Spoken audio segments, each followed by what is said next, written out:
Welcome to The Choir Room, a podcast that profiles people, places, and issues surrounding music and voice in the choral and church traditions. You should stay tuned because you're sure to hear something you didn't know, hear from people you thought you knew, and think about the issues that makes making music a worthwhile effort. So, meet me in The Choir Room. I'm your host, Adrian Archer.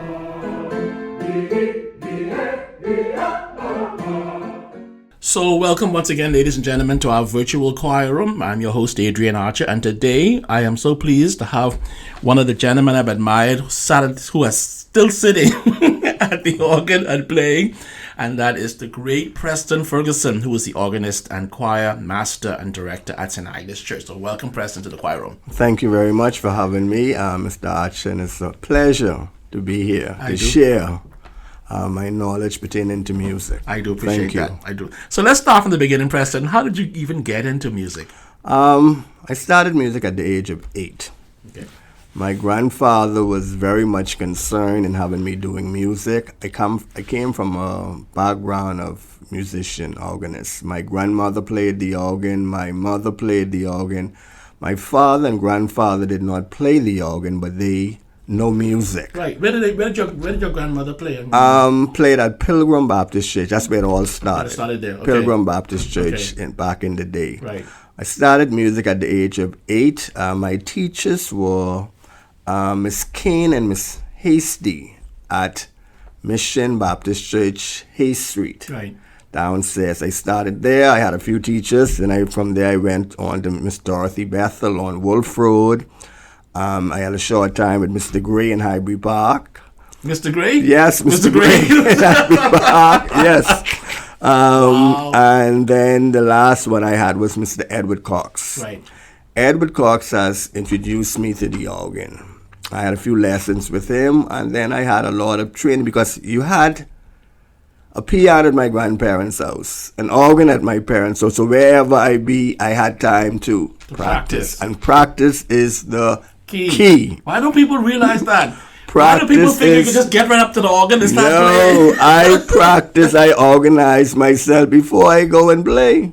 What, Miss Ferguson, you still practice? Of course. Yes, of course. It doesn't stop. Yes, people think you know what, you're already playing now, so you got to practice more. No. I organize. I don't go on to church on Sunday and just sit and play. I decide what I'm going to play, what I'm supposed to be organized. Right. So let's go back to where we started about growing up in the music. So I can't believe that you was rehearsing with Mr. Gray. Yes. Goodness me. Yes. But you learned a lot of different things from different people. Everyone has their own style. Everyone has their own style, and that things. tells you with teaching today. Right. And everyone will not teach at the same level or the same way. You can learn simple things from each one, and that's really good. Did you find it difficult to transfer from the piano to the organ? Pedal. As a matter of fact, I introduced myself to the organ because back in the day when I was 8 years old, I started to fool around with the organ. And you might not believe me, when I came from church, well, the Baptist church at that time started at 11 o'clock. We came home at 1 o'clock. So I would go on that organ and practice from about 2 o'clock until time to go back to church. Wow. So it's a lot of work. And so after being introduced to it, did you continue to play through your teenage years? Yes. You play in church? What did you do? Straight through. I started playing in church from the age of 10. How it started, my mother back in the day, we used to have programs. So my mother was one of the soloists in church. Right. So she and myself, we would practice. So you get comfortable playing with her. So I played for her in programs. Then I used to play at Sunday school. And then midweek service, only a couple people in church. So even if you made a mistake, Yeah. And so I built myself in terms of small services, and then it came to the large services. So by then, I would already had my feet wet, And people think, I don't know, I guess they just hear the organ playing and they figure, oh, he's playing the organ, but they have no idea behind the hours of rehearsing behind it. They have no idea. Plenty. Did you figure, and you make errors, yes. Yes. And that's a part of it. Right. Because then all of a sudden the whole thing becomes finger memory. And all of a sudden you can play it as though, you've been practicing long enough to do so. But the great organists and musicians still practice even now. No one who I know, even, at my employment at the cathedral, the organists practice. They don't get up and say, today I can feel like playing Bach. No. Doesn't work that way. Practice. I always tell people, I'll tell my students being a teacher, if you spell the word practice, you spell the word practical. Yeah.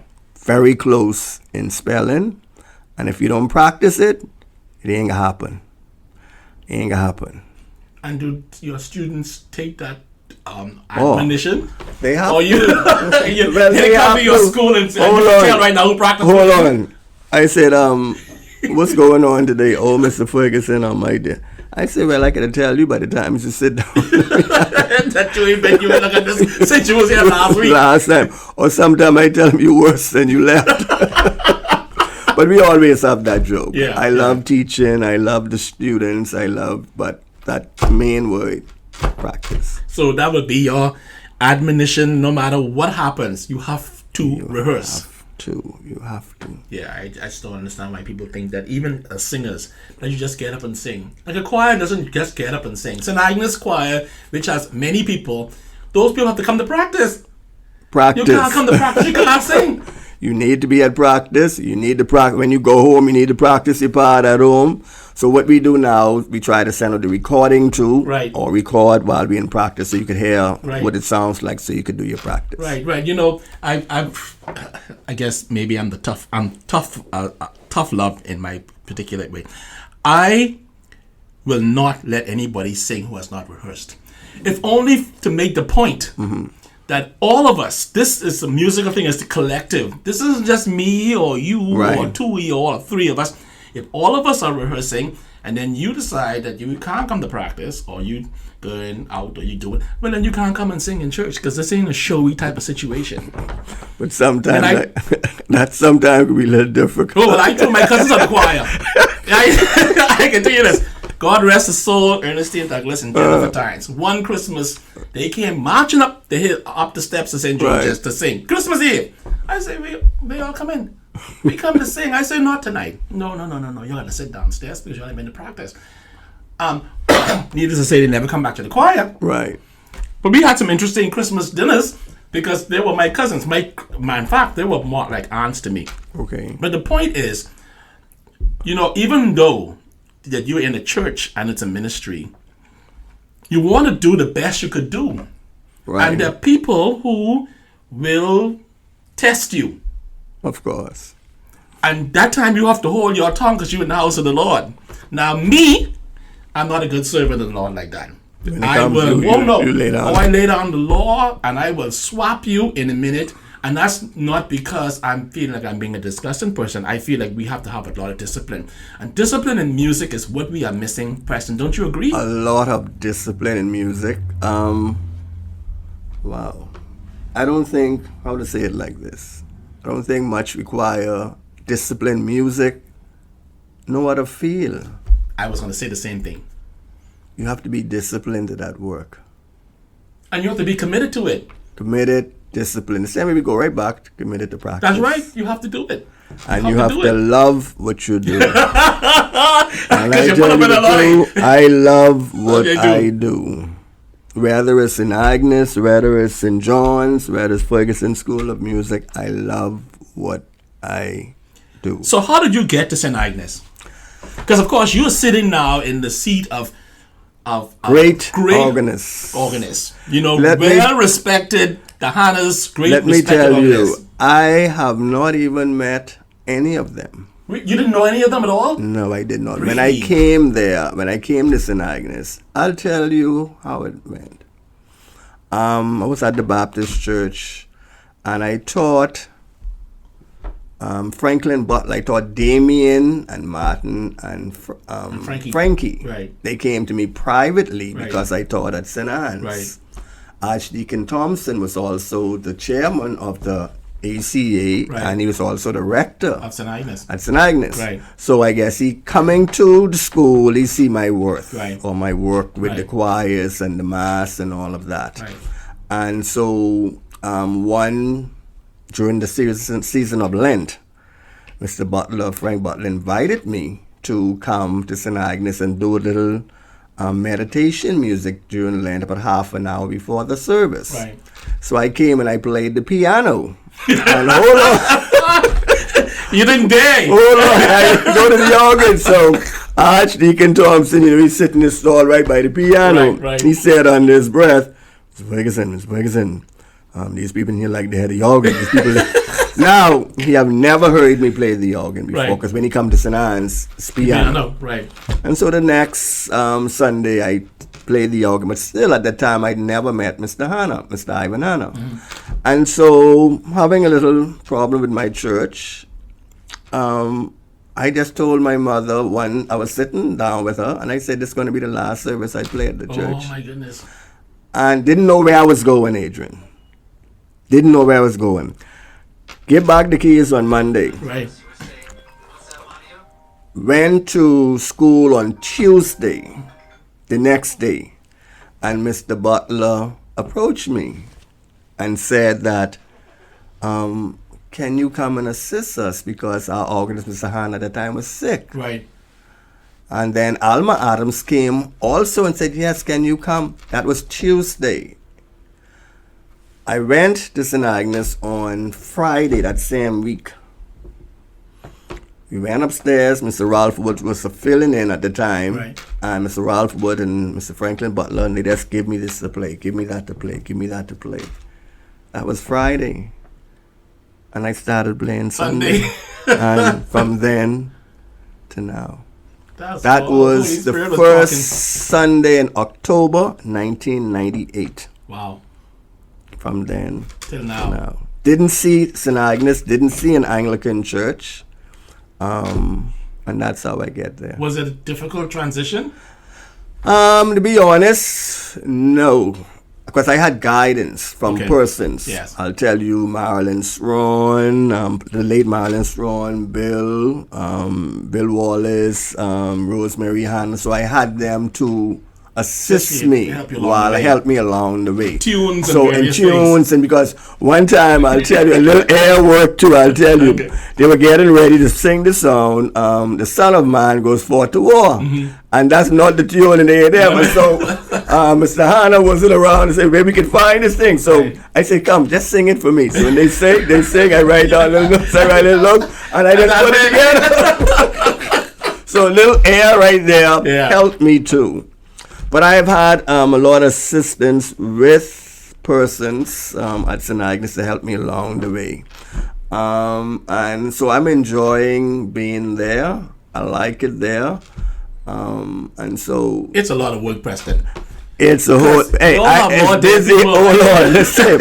You asked me today when we finish if I'm free. So I said, well, somewhat, because I'm going to help with the band, because Patronal Festival is coming up, so we have a band practice this afternoon. Right. So, yes, it's a lot.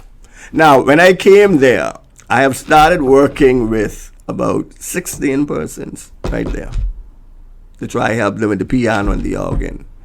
I had hands in helping Allison along the way, but, Allison is in the priest now, but she can still play. Yes. Laurent is associate, Dr. Laurent King, but he's off. But about 12 other persons right there.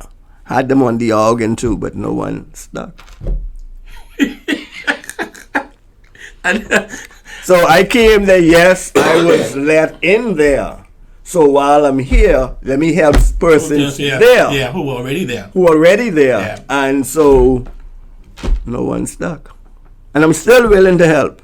But do you find it's difficult to find people to do that? Oh, Jesus. It's a lot. Everybody has said that. Yes. See, Aiden, going right back to dedication and work. And today now, a lot of persons, they don't want to read music. They just want to play. Yeah. They want this quick fix. Yeah. And it can't happen quick fix, and you don't want work. You see, that's the constant word. You keep coming back to work and practice. Yes. They want that quick fix. I was playing now for 52 years. And I can tell you, because probably that's what I want to do, I've done it consistently. Right. Consistently. So if persons still want to learn and do, I am willing to teach. But consistency. And you have a music school. I do. You find that the children who you teach are interested in church music at all, or they playing the proficiency, doing the books honest, and so forth? I put them on church. Let's see where there we are. Yeah, I have them doing classical music, and so I marry both church music and the classical. Well, we got music. one of your prodigies here, Duke Kearney. Oh yeah, Duke. Oh yeah, Lord. He loves it. Lord have mercy. He walks around with his. You know, people sometimes think we are crazy people, all right? But we're not crazy. We're not crazy. I went to a school, Preston, where you had to be crazy. What I'm saying to you is, the conservatory was a place where musicians were nerds, and that's New Jersey. Yeah, New Jersey. So when Princeton. I went there, and it was the most comfortable I have been in any education institution, because everybody was crazy. When I said that, I mean everybody carried a tuning fork, or everybody was waving their hand, they were conducting the air, or everybody was listening to music, and I thought, oh God, this is like... But that's how it's going to be. That's how it's going to be. I remember we had a closed recital at school. You know, all the music majors, every 2 weeks you better learn something. Right. And a student got up and said, I will try to sing for you. The teacher said, let me tell you something. If you trying, it's plenty rooms back there. You can go trying about them. When you come here, you come to sing. Exactly. So it's a lot like a discipline. So your music education was where? I got my associate from Andrew College, Cuthbert, Georgia. It's a junior college. Mm-hmm. I spent 1 year at St. Leo. St. Leo, I thought they told me they had music education. Right. They had music theater. Oh, okay, that was nothing. So, right. So I just stayed a year there. After that. Then I transferred to Barry University. Okay. So I got a lot of my training at Barry. So I graduated in 88. Then I came back home and then went to COB at the time to do my teaching practice. So I did my teaching practice with Audrey Wright. And were you teaching music in the school systems? Yes. St. John's and St. Anne's? Yes. On St. Anne's or St. Anne's and St. John's. And then I went to night school or evening school to do my teaching practice. Okay. I did some education courses at Barry and other school, but that teaching practice, I got that from UB, and I'll tell you, Audrey Wright. Even I had classes with the late Pandora Johnson, who died, Gloria Gomez. And guess what? You see where I had at St. Agnes? That's right. And they taught me before I came to St. Agnes. Yes. Yeah. So a lot of persons had hand in me. And I'm thankful. And do you enjoy teaching? I love it. Really? Will not trade it for anything. The other day I told the students, so I said I got up 5 o'clock in the morning. I wanted to be to school. I said, you know why? Because I had a topic I want to teach you. Isn't Ferguson, you crazy? Oh, no, listen. The members of my choir, that is High Grove and the Cathedral Choir, who are listening to this will recognize that I'm not the only person that is up at 2 or 3 o'clock in the morning listening to music, thinking, this is perfect for this this is wonderful, this is fantastic. Why do they think that that's something that's crazy? That's when I do my work. Exact. Oh, my goodness Not late in the night. Thank you very much. Very early in the morning. When there's quietness. Quiet, I could think, I could do. And I don't think I'm too old now to change. Only 60, but I think I'm too old to change. I hope that you people who are choir members of mine are listening, that I am not the only person who is thinking about Christmas music in Easter. Nothing wrong with that. You have to think ahead. Exactly. You have to think ahead. And I will post something and say, oh my God, you guys have to hear this piece of music. And they're like, why are you awake at this hour in the morning? And I'm perfectly fine at 8 o'clock, ready to go. But that middle of the night experience is something. You know what I want to do too? I don't think I sing a lot. And because there's not much persons to play. And so that's why I am stuck with playing. Right. But sometime I also would like to sing. But did you sing in the choir when you were in college? Yes, because that's a part of what you have to do. I had to choir, sing. I had to do conducting. Right. As a matter of fact, BGCSE part of that is conducting. Really? Yes, the practical for BGCSE. A lot of persons don't understand, and that's why I tell you, reading music is very important. Yes. Because during BGCSE, 50% is practical. You have your piece, for 30 points. You have to conduct a piece, which is 5. They give you a piece you haven't seen for the first time. You have 4 minutes to look at it, analyze it, and go. Then you also have a sight reading piece for those persons who do not read music. You will have a sight reading piece which they will give you for 4 minutes to look at. You can't have your instrument. For those singers, you have the sight reader singing. For those persons that are playing, you will have, if you play the trumpet, they'll give you a trumpet piece. You cannot have your instrument. Oh, wow. 4 minutes, and then you produce that. So you see where reading is important. So if you don't read, then you can't do it. And that the students sort of freak out when they realize what they have to do. For instance, I mean, I didn't know that BGCSE had a conducting element. Yeah. So the 4 components for practical: the piece, conducting, sight reading, and repetition. Repetition means that the examiner will play something, you have to learn it or hum it. Right. So that's the air. They teaching the air, teaching you how to read, and you have to practice a piece. And you can't be playing that piece with your head because you have to give them the score. Oh, so they have to. Yeah, so they'll see what you're doing. You know, the advanced part about that too is that if you go to university and you've done this, and you go into any of these piano courses where they give you a piece of music and there's like 15 pianos all over the place, and all of us are sitting there trying to figure out how to play, and they give you 5 minutes, look at it 5 minutes, and the professor signs off, you say, go. But listen, Adrian, when I was in school, teacher pick up a piece. Do you understand it? I'll say, play the section. Sometimes if you ain't want to play it, he say, go listen to it. Right. And come back playing it. One time I had, and I always tell my students about this, a piece by Grieg, A minor, that was 81 pages. And I think he gave me that to practice. I don't know if he tried to stress me out or whatever. And I did not go into practice as I should. When I came to class, the piano there, he sat there. Well, he let me flam him for about a couple minutes, and he touched me on my shoulder. I see you didn't practice. Use this time I wouldn't practice. And all I had when the door slammed, bam, he going.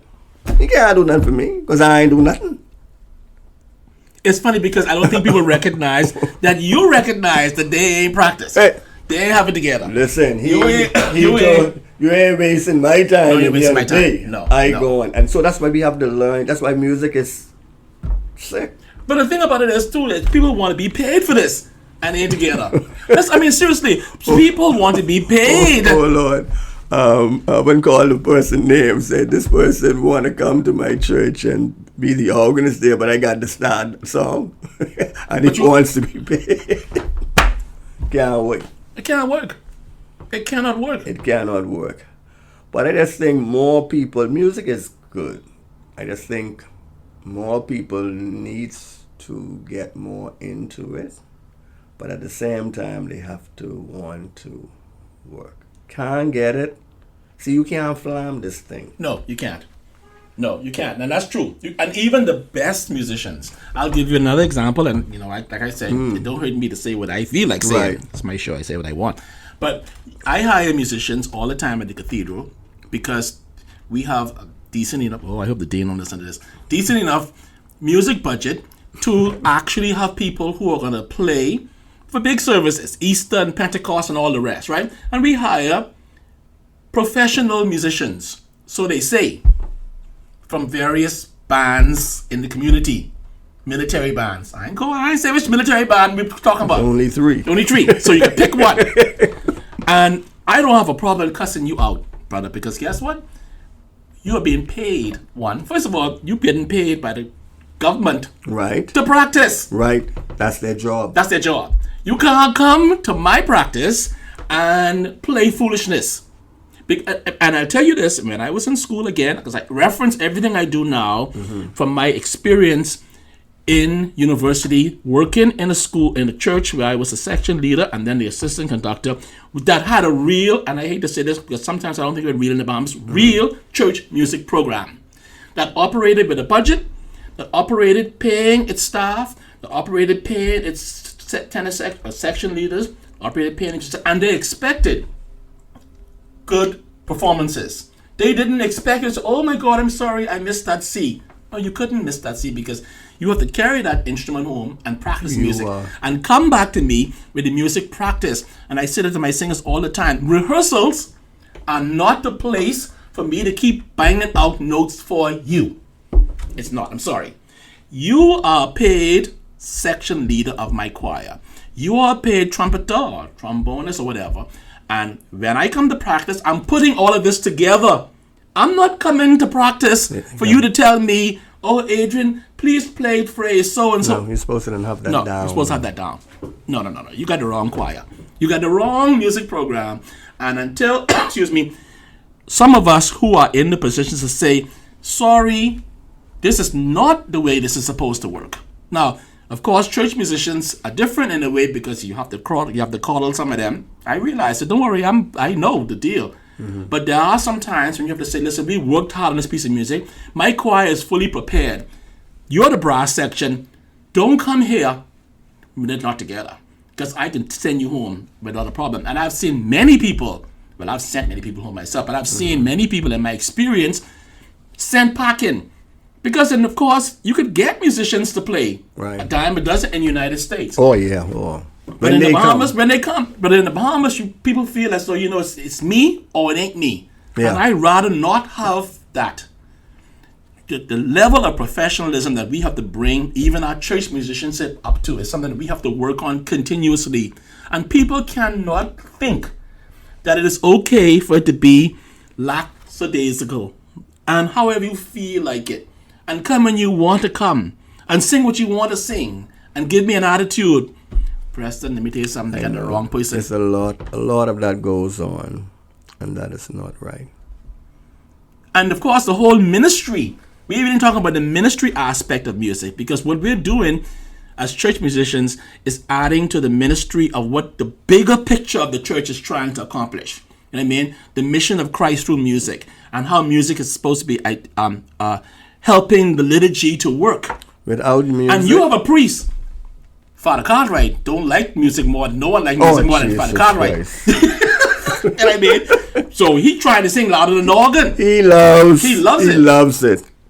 He loves it. Music, Adrian, without music in the church, after you have the introit hymn, then you have the collect and all of that. After the first lesson, psalm, music. After the second lesson, graduate music. Music when they go in to preach, after they preach, before they preach, during communion, post-load. So if you take all that out, then what you have? Sad mass. And sad mass can last all of 15 minutes if you work it correctly. That's it. Music is life. Music is life. And I think that we as leaders have to impress upon our people that that's what it is that they do. I tell my choir at church, I say when the minister or the rector or the priest preach, that's what he does. I said, your mind could be in China. Should not be in China. Reading and all of that. But once it's time to sing, you need to be here. You need your mind, everything needs to be what's going on. And I think if people realize, I always say this, and again, no offense at any clergyman listening to me. How many people remember the sermon? How many people remember what was said? How many people remember the notices? What they remember is, boys, Preston played the devil on the organ this morning. Oh my God, that choir was fantastic. Yes. What a hallelujah chorus. How come? Because music is an emotional attachment. You see what I'm saying? Music attaches to your emotion. And whether we like it or not, and this is why I have no problems with people who want to play the little jump up Baptist music, because our very nature, the core of who we are, is an emotional ride, a musical ride. Think about it. In life, there's an emotional attachment to what we sing and how we talk and even the way we make our inflections. All that is musical. And so the attachment to music is what people leave church with. Yeah. And that's what they remember. And the more choir members and musicians realize that, the more important they understand what their ministry is. Because guess what? They know when you sound bad. Oh, okay then. They will tell you They that. will tell you sound bad. And in fact, choir members know when they sound bad.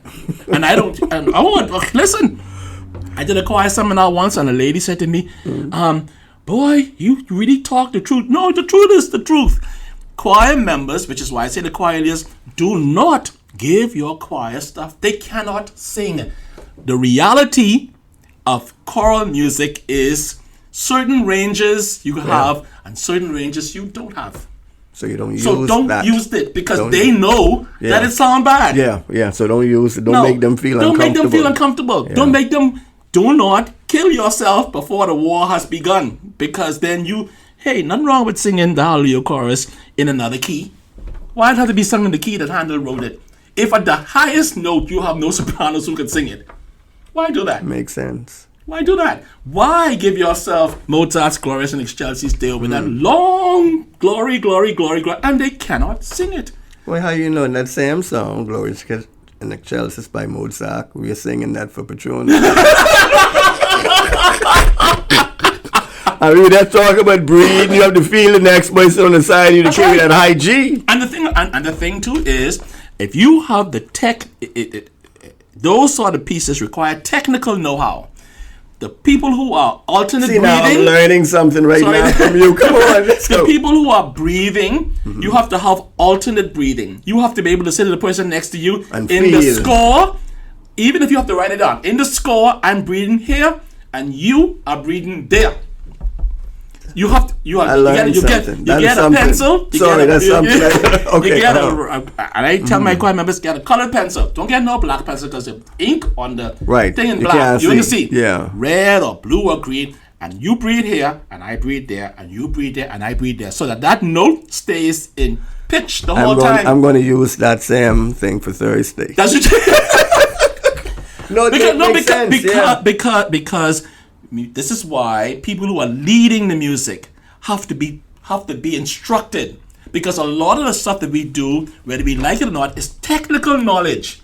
Just how you technically know how to play the piano, just how you Right. technically know how to fix it, whether it's out of tune or you technically know how to. You have to know that this note is problematic. And you have to know that the way we sing is problematic, because the way you talk is not the way you Because sing. guess what? As you say that too, if I play in a piece and if I know I have a problem in a section, I can mark that up to make sure when I come here, I know I have a little And in issue fact, here. Let me work with mark the it. section. Listen, many of my scores And says, hold on, watch. my teacher, he scratched my music up. That's exactly right. You have a problem here, You have a problem. so let's fix this problem That's right right. here. And I didn't take that as an insult. you know. no, I write up my music. I'm the conductor of my choir, and my music is written up more than anybody in my choir, because I'm writing that music for everybody else as well. Right. And I'm warning myself that when I turn the next page, I expect bar 3 or 4 to be problematic, so I write in advance. Right. That section is coming up.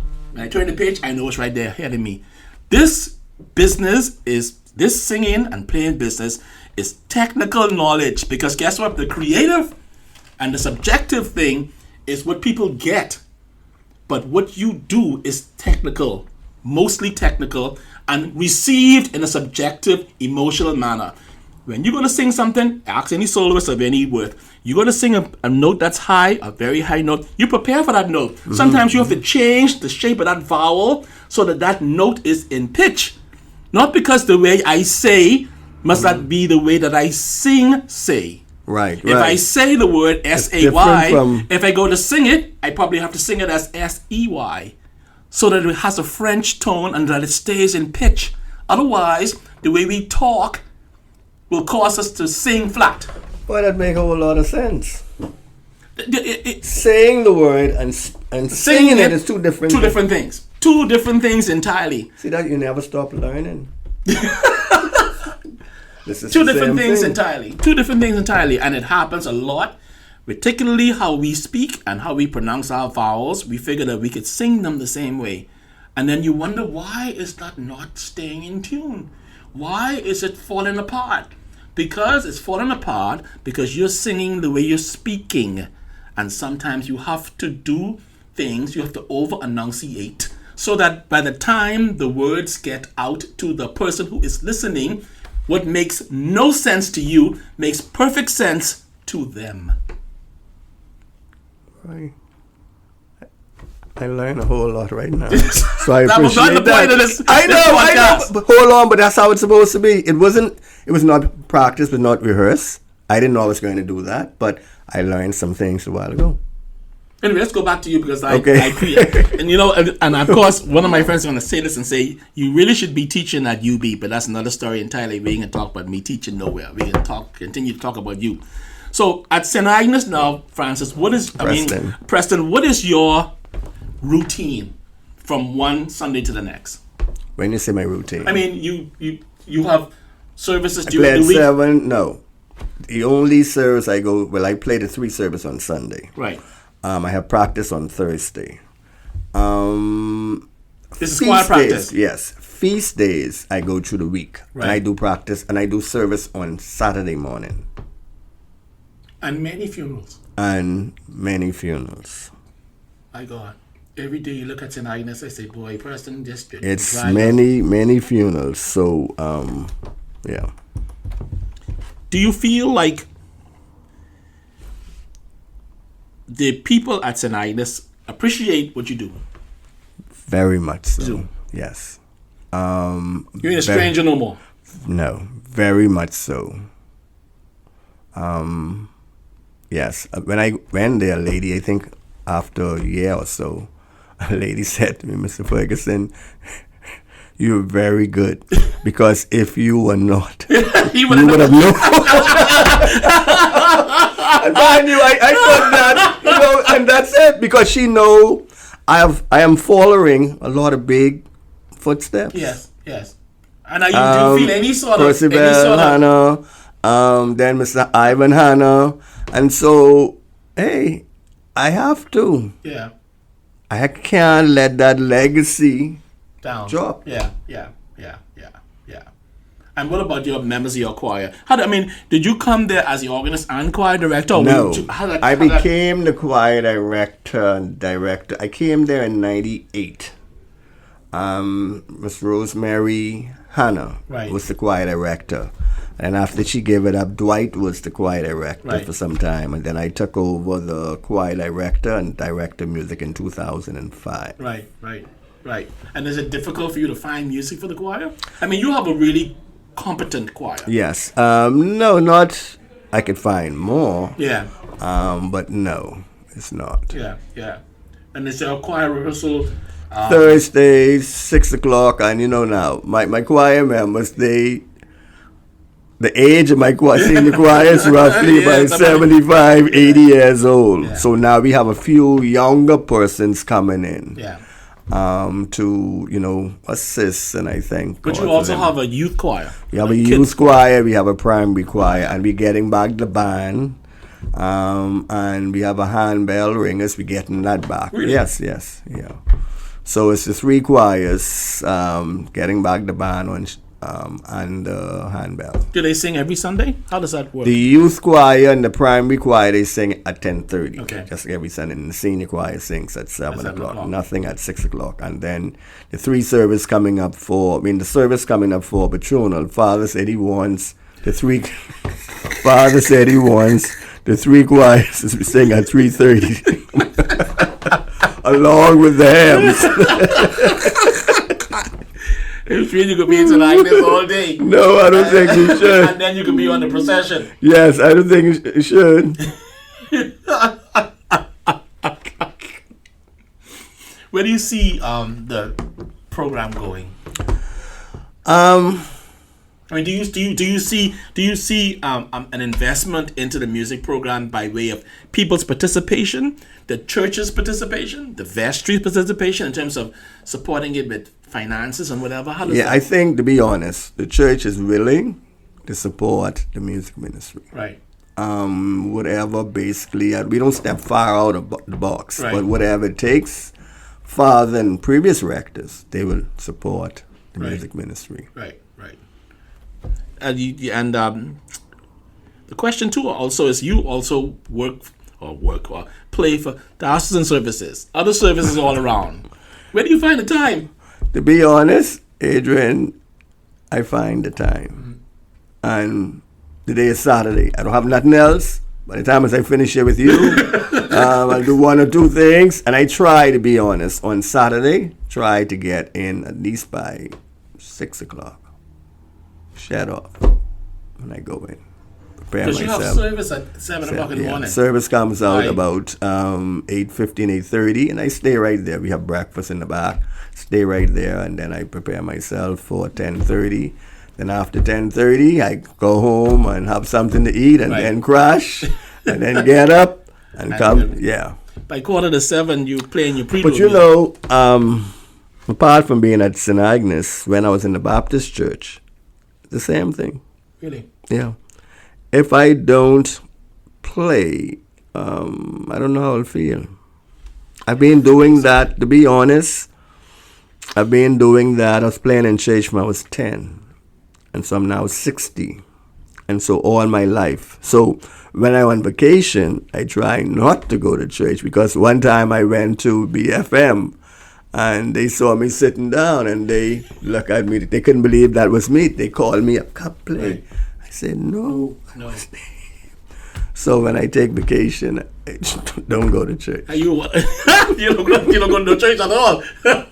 Are you one of those people that will go to a service and think, boy, what is the organist doing? Yes.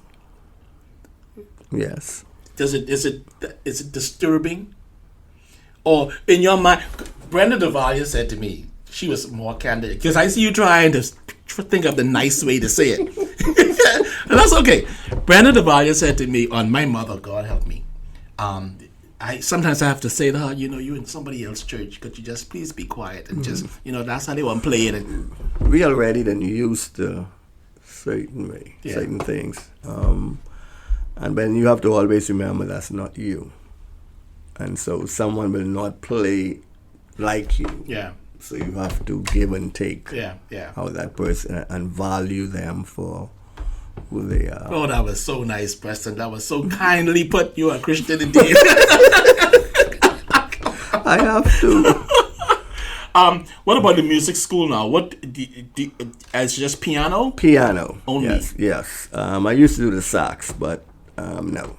Just strictly piano. And what time of day is I do that after school. You still teach? Yes, I still at St. John. So after school hours, I'll go home and I'll go from say 3:30, 3:45 until like 6 o'clock or 6:30. Do you find students at St. John's or even at St. Anne's who you've encountered, who you look at them and say, boy, be something special if you would? Apparently, let me tell you, 2 of my students now, or 3, I could call her name Brunei Dorset. She's a doctor now. I was teaching her from St. Anne's. She's now a doctor. She still comes to me. She plays at St. Paul's, Foxhill. She can play the classical, play the hymn, so I'm now teaching her a little gospel style. And I got my gospel style playing from Dr. Beulah Ferguson. She's a lecturer at UB. She used to be at Government High. So that student, like I said, go back to Brunei. She plays, she still comes to me. Dane Major, he's at Purview University. He came to me at St. John's and home. He said that his teacher, one day morning, he messaged me about 2 o'clock in the morning. Ferguson, I just had to tell you, because of what you taught me, I'm on the top of my class. What I taught him, that went deep. He realized what I taught him. And then another student, Dawson Moultrie, he's I think Benedict College. He said that his teacher sometimes tell him be quiet because he's answering everything. So I think I have worked with. Well, I tell you, the other day I was talking to Laquan Bain. Yes, Laquan, you forgot. Yes. And Laquan said, Preston Ferguson is the man. That's what Laquan is at Bethel now. It's at Bethel now. Yes. See, Laquan, gosh, how I miss Laquan. Anyhow, Laquan, he got that class. He could play the piano. He got the classical. He could improvise. Yes. He could do anything. Yes. Yeah. And then, of course, he took that education that he had. He went to, because in fact, you caused him to be at Life Key. Yes. Because when Bill Malone died, I called you and I said, we need someone to play the life of key. And he came because he said, I'm playing Mr. Ferguson, let me play the Mass at St. George's. Right, So Father Carter said, bring him down, let's see what he could do. Right. And so, of course, he went to Life of Key at St. Christopher's and then decided to continue that organ performance studies. And he is that brother could play. Awesome. Oh, my God of mercy. But Adrian, it's a gift too, you know. No, it's a gift. No, you're right. Apart from schooling, no, it's a gift. It's a gift. Yeah, some people, yeah. And now Kevin too, Kevin Tomlinson, I think Kevin is on at Holy Trinity. now. Yes, I had some hand with him. Yeah, it's a gift. It's a gift, but we still need many, many, many, many more because just look at it, I'm 60. That's right. How long? Well, Mummy is 85. And look at Miss at St. Matthews. And she's 90. Miss Francis. But then getting right back to, are these persons going to be dedicated? That's the thing that everybody says. Everybody I've interviewed on this show thus far has said the same thing. Will they be dedicated to come to church? Will they be able to come to services? Will they be able to take on the routine of a church organist? Because it isn't something you do and then every 2 weeks you say, well, no, Father, I'm going away. Yeah. Listen, I have to set my time how I move. Exactly right. I have to set, like I said, I had a little break right after, so Father say no service this week, right? That's after January 1st. Right. And so I said, wow, it's church for the rest of the week. I jump on the plane and I go on. But I had to be back on Saturday. Yes. Yeah. And I try not to catch that last flight. 1:45. Take that flight so I could be back. Also, I'm going to say this in playing. With the Lodge, I'm a part of the Lodge, Scottish Lodge. Let's look at this trend. Mr. Ivan Hanna was the district grand organist. Then after him, Leroy Thompson. Now after Leroy, it's me. Sometimes these things are providential. You know what I mean? And just like how I take over after Mr. Hanna at St. Agnes. You see how I tell you with the Lodge? Yeah. Mm-hmm. Mr. Hanna, Leroy Thompson. We still need persons to carry on. Yeah, to carry on. And I'm hoping that when people hear shows like this, because this is not the only one where we actually have an active conversation, and perhaps this is where I bring in this part. I feel that the diocese needs to look very carefully, or not the diocese, because you can always blame any one particular organization, but we as Anglican musicians, and I don't know whether it's the same in other denominations, because Francis Richardson told me something very similar. And it's the same thing. And it's the same thing. We have to be more deliberate in identifying people, creating some sort of organization or school or something where this sort of attitude is developed. Not necessarily playing ability, but attitude. The attitudes of Duke Kearney, which is whenever you want me to play, when I heard he was playing on the Trinity and nearly had a stroke, I said to Father Toppin, I said, that boy have to play in St. George's Church because he's a St. George's Church member. Yeah. You hear what I said? I'm not from St. Agnes. I'm happy that St. Agnes let me in. So I want to help persons that are there. Yes.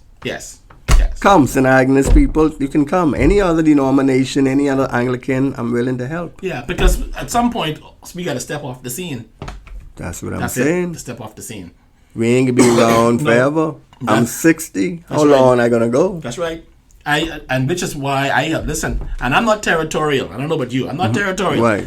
When I said that, I mean, if I find someone, and thankfully in my professional choir, high growth singers, there have been a number of people who are musicians, who are conductors, and a couple of them gone away to school and so on. Man, come back and conduct. Me, I'll sit in the congregation. And you can just relax. What? Oh, happy day.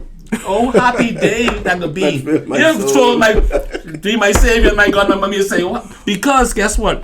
You have done your part. Yes. And you can sit down and say, I've done my part.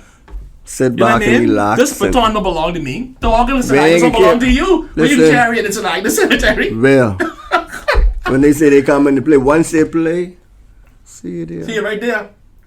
I can sit down. That's it. I can sit down. That's right. So when Lorraine comes home, when Allison comes home, I go there. Hey, which one you want to do? You want to do the 7 or the 10:30? Just let me know.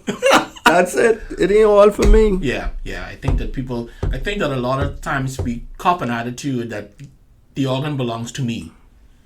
and no one could play it except me. Well, I Or tell no one them, could conduct the choir except me. Oh, I don't feel that way at all. No. Not at all. No. Because the gift that God has given me, I try to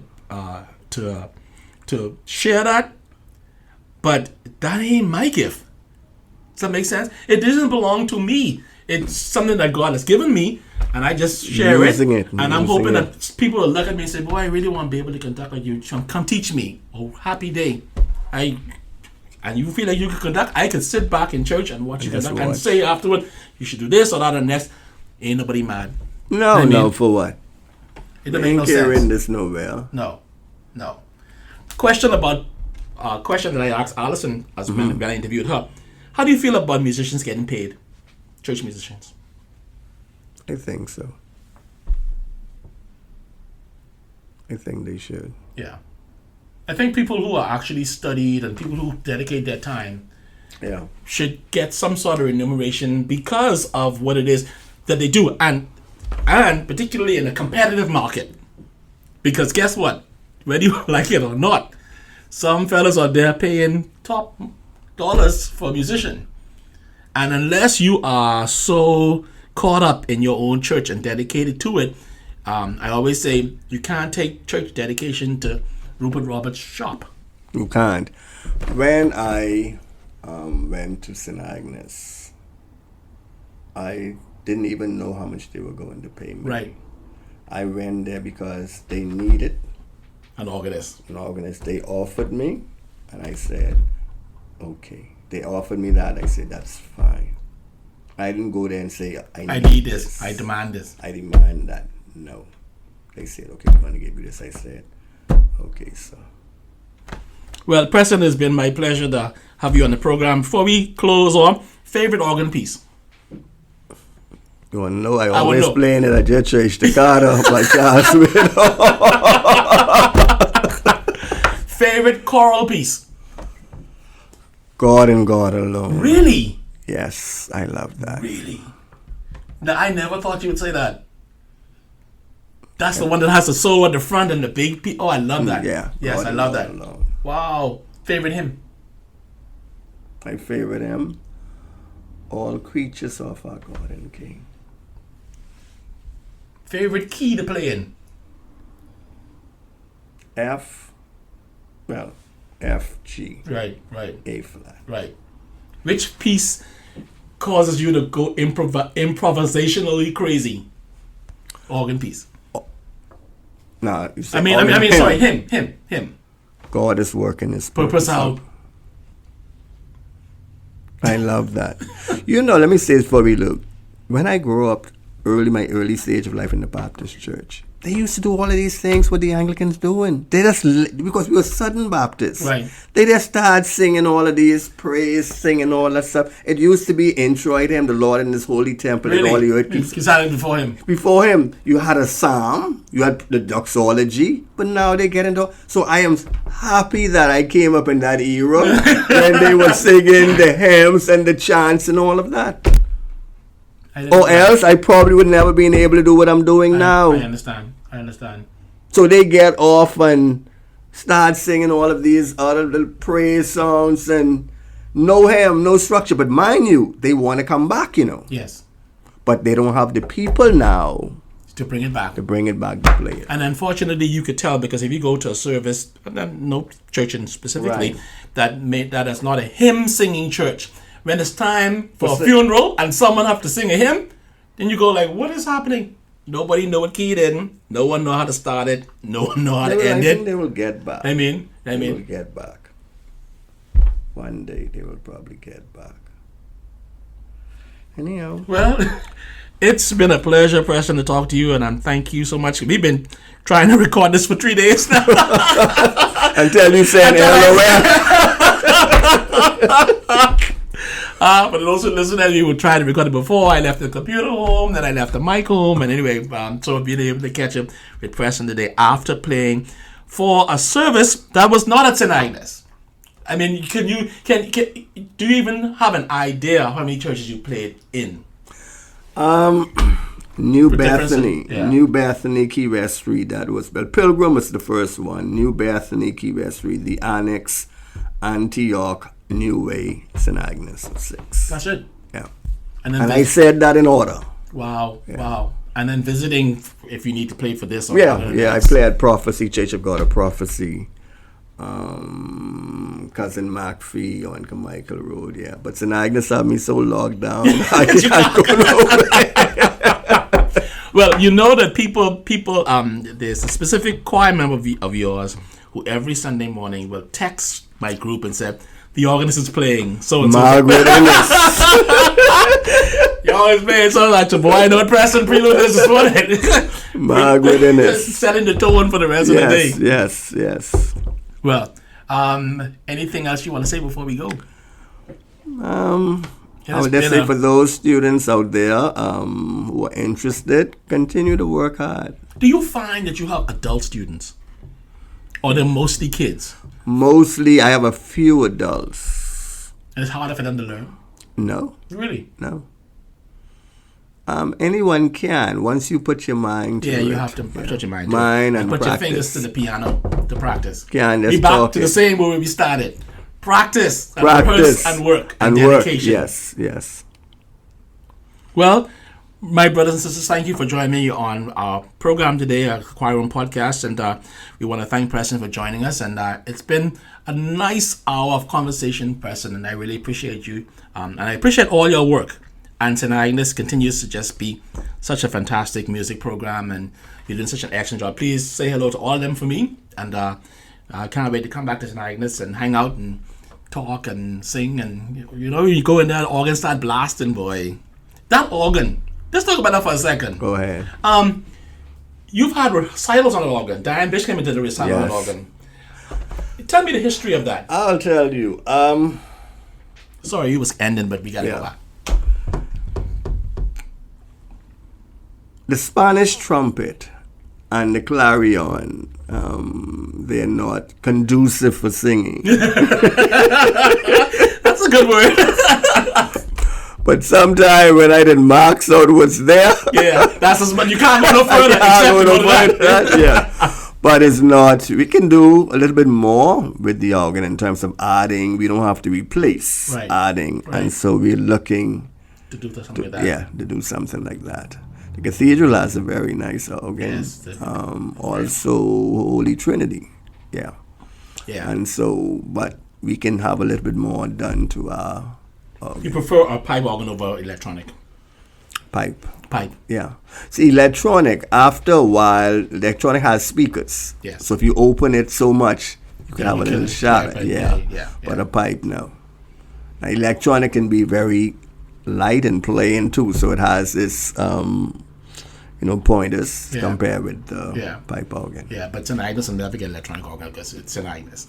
They like to sing. There's a reputation in St. Agnes. Thanks a lot, Preston. Yes, thank you. Thank you all for listening. Thank you very much for having me, Mr. Archer.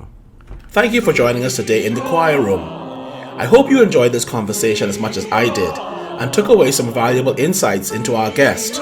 If this is your first time tuning in, make sure you hit that subscribe or follow button so you will never miss an episode of this show or our sister show, Sacred Sounds. Sacred Sounds goes live to our page at 12 noon every Sunday, and the choir room posts every other Monday at 11 p.m. If you subscribe or follow our page, you have instant notification of our fresh content and amazing guests. And if you've been with us for a while, thank you for being such an important part of our podcast community. Your support means the world to me. If you've enjoyed today's episode, take a moment to leave a quick review or share it with a friend, or even suggest a person or topic which you think we might all benefit. Your feedback helps us grow and reach more persons just like you. Thanks again for listening to the choir room, and sing on.